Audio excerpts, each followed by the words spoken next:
रामो राजमणि सदा विजयते रामं रमेशं भजे रामेणावेता निशाचरचमु रामाय तस्मै नमः। श्री सीताराम जी के स्वरूप में विराजमान भागवत कथा के रसिक प्रेमी सज्जन वृंद महानुभाव, श्री किशोरी जी के स्वरूप में मंगलमयी माताएं, आप लोगों ने जो 9 दिवसीय सत्र का ये कथा श्रवण पान किया, भगवत तुल्य व्यासपीठाधीन श्री राजन जी महाराज को और सभी को मुझे आशीर्वचन कहने के लिए आमंत्रण किया गया। मैं अपने आप में बड़ा अभिभूत हूँ।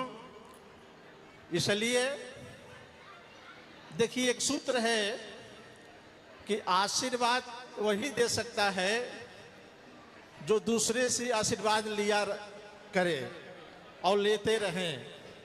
अर्थात अभी तक हमने भी दूसरे से आशीर्वाद लेने का आकांक्षी रहता हूँ, और जब दूसरे से आशीर्वाद लेंगे तब आप योग्य बनेंगे दूसरों को आशीर्वाद देने के लिए। वो आशीर्वाद थोड़ा फलीभूत होता है। बोलिए जय श्री राम। श्री राजन जी महाराज जी के एक महापुरुष ने ऐसा वाक्य सिद्धि का शब्द उच्चारण किया था, वो वाक्य सिद्ध वचन जो है आज मूर्त रूप में खड़ा होकर के श्री राजन जी में प्रविष्ट हो चुका है। ये बात 2 मिनट लगेगा। आज से 35 वर्ष पूर्व कालखंड की है।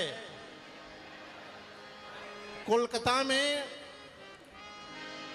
मेरे एक ज्येष्ठ गुरु भ्राता हैं, उनके यहाँ मानस पाठ हो रहा था।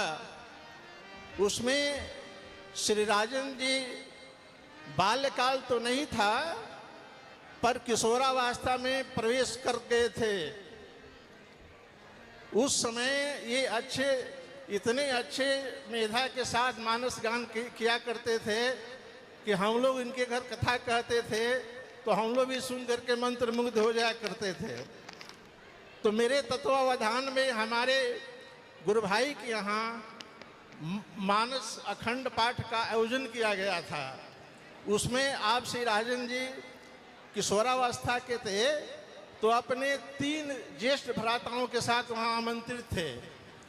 उसमें इन्होंने सारी रात अपने मेधा के साथ इतने सुमधुर कंठ से रामायण गान किया कि सभी लोग आश्चर्यचकित रहे। उसमें हमारे गुरु भ्राता छपरा जिला के रहने वाले हैं, पूर्व बैंक कर्मी थे, नाम श्री जय कुमार सिंह। अभी भी आज के समय भी उनका श्री राम नाम का 1.25 लाख का नाम जब चलता है। वो महापुरुष ने जब इन्होंने मानस गान किया और प्रातः काल में इनकी विदाई होने लगी, तो उन्होंने कहा था, शायद इनको याद नहीं होगा लेकिन मुझे अभी भी याद हुआ। एक दिन मैं कथा में बैठे बैठे इनकी गाथा को सुन करके इतना भावित हुआ कि वो सुसंस्मरण हमको याद आ गया। वो क्या कहे थे विदाई के समय, क्योंकि इनको सुबह में प्रातः काल स्कूल जाना था, 4 बजे विदाई हो रही थी इनको। तो कहते हैं क्या कि ये बालक, भोजपुरी में बोले, ये लड़का एक दिन तुलसीदास बनी है। ये लड़का एक दिन तुलसीदास बनी है। वो आज मूर्त रूप से तुलसीदास तो नहीं, मैंने उनके भाव भावित वाणी से बहुत प्रभावित हुआ और उनको धन्यवाद दिया। और तुलसीदास जी तो नहीं, पर तुलसीदास जी के श्रृंखला को तो राजन जी अवश्य छू रहे हैं। इसके लिए आप लोग जोरदार ताली से स्वागत करिए। जय श्री सीताराम।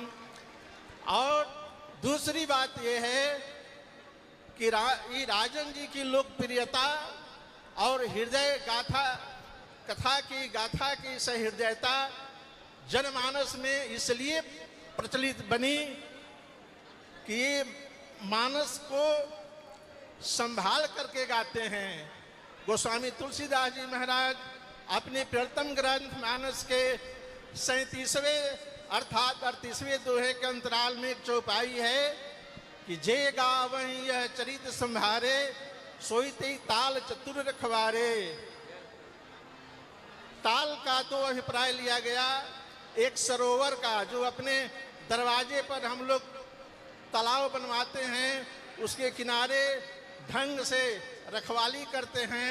उसी प्रकार मानस को गाने वाले सामवेद की ऋचा के अनुसार शास्त्रीय संगीत हो चाहे सुगम संगीत हो, संभाल करके गाया जाता है। इसलिए राजन जी महाराज रामचरितमानस को संभाल करके गा रहे हैं। ये लोकप्रियता और सहृदयता का मूर्त रूप है। इसी के साथ सभी को